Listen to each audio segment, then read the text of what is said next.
तो ये दिल्ली प्रदेश बीजेपी के अध्यक्ष वीरेंद्र सचदेव का आरोप कि कस्तूरबा नगर एक कॉन्स्टिट्यूएंसी है जहां पर जाली मतदान करने वाले लोग पकड़े गए हैं। जावेद मंसूरी सीलमपुर से जुड़ रहे हैं, नीरज कुमार नई दिल्ली से जुड़ रहे हैं, अमित पांडे लक्ष्मी नगर से। लेकिन सबसे पहले प्रियंका कांडपाल के पास चलते हैं। बीजेपी दफ्तर के बाहर से ही वहां वीरेंद्र सचदेवा ने आरोप लगाया। आरोप प्रत्यारोप का ये प्रकरण सुबह से चल रहा है। आप कह रही है कि बीजेपी और दिल्ली पुलिस आमने सामने साथ में मिलकर काम कर रहे हैं आपको फेल करने के लिए।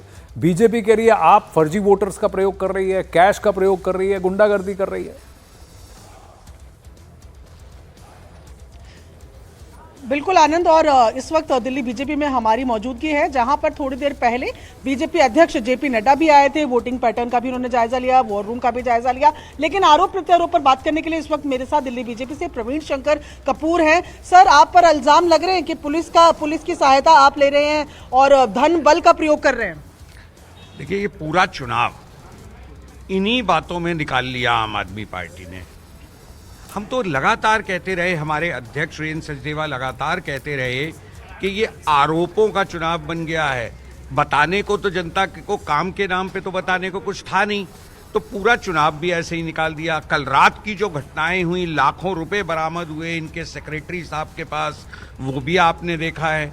और अब इस वक्त हम देख रहे हैं कि कहीं नकली वोट डलवाने की कोशिश हो रही है, कहीं शोर शराबा करके पुलिस पे आरोप लगाने की कोशिश हो रही है। ये कुछ नहीं हो रहा प्रियंका जी, ये तैयारी हो रही है। 8 तारीख को जब बुरी तरीके से चुनाव हारेंगे तब एक चीज कहनी है, और वो ये कहनी है कि हमने तो पहले ही कहा था, पुलिस प्रशासन ने मिलकर हमें हरा दिया। फर्जी मतदान करवाने का आरोप तो आप पे ही लगा रही है आम आदमी पार्टी। अरे भाई, वो तो कुछ भी लगा सकते हैं। हाँ, भारतीय जनता पार्टी का इतिहास साक्षी है कि भारतीय जनता पार्टी ने कभी भी फर्जी मतदान नहीं कराया। आप मुझे एक मामला बताइए देश में कहीं भी हो जहां भारतीय जनता पार्टी के कार्यकर्ता फर्जी मतदान करते हुए पकड़े गए हों। तो आनंद, यहाँ पर साफ तौर पर इनका कहना है कि 8 तारीख को क्योंकि आम आदमी पार्टी हारने वाली है तो अपने बहाने तैयार कर रही है। आरोप प्रत्यारोप का दौर जो है दोनों तरफ से लगातार चल रहा है। जी, आरोप प्रत्यारोप का दौर दोनों तरफ से चल रहा है। इस वक्त सीधा चलते हैं नीरज कुमार के पास, नई दिल्ली से इस वक्त लाइव जुड़ रहे हैं। अमित पांडे लक्ष्मी नगर से भी हैं। नीरज, आपकी भी बात कई नेताओं से हुई है, पवन खेरा से भी हुई है। कांग्रेस ने इस बार काफी तीखा रुख अपनाया, वो भी पिछले 4-5 दिनों से। हफ्ता भर में कांग्रेस ने अपना टोन ही बदल दिया आपके खिलाफ।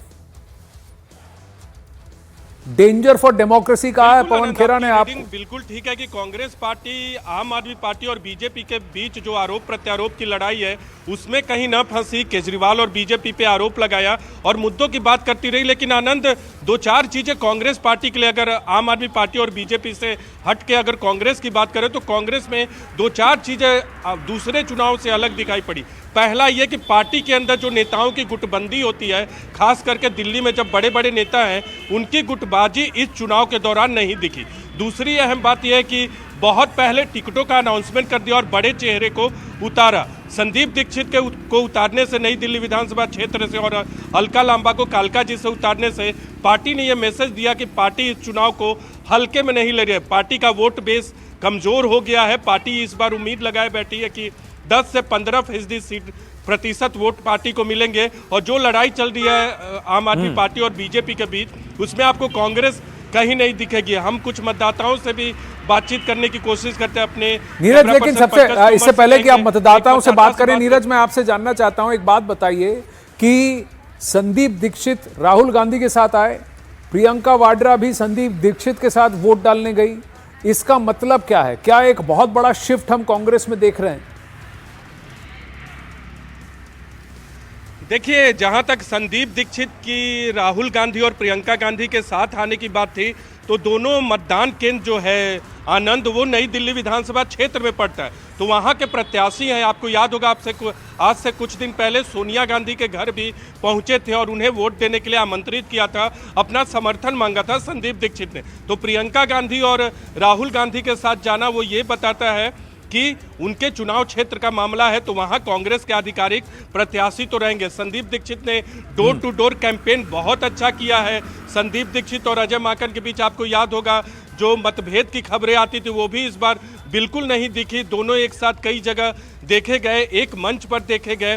तो जी, ये तो बताता है यानी कि कांग्रेस ने पार्टी क्या निर्वाचित अपनी रणनीति को रिकैलिब्रेट किया है? कहीं ना कहीं क्या इसका इशारा पंजाब के चुनाव की तरफ भी है कि कांग्रेस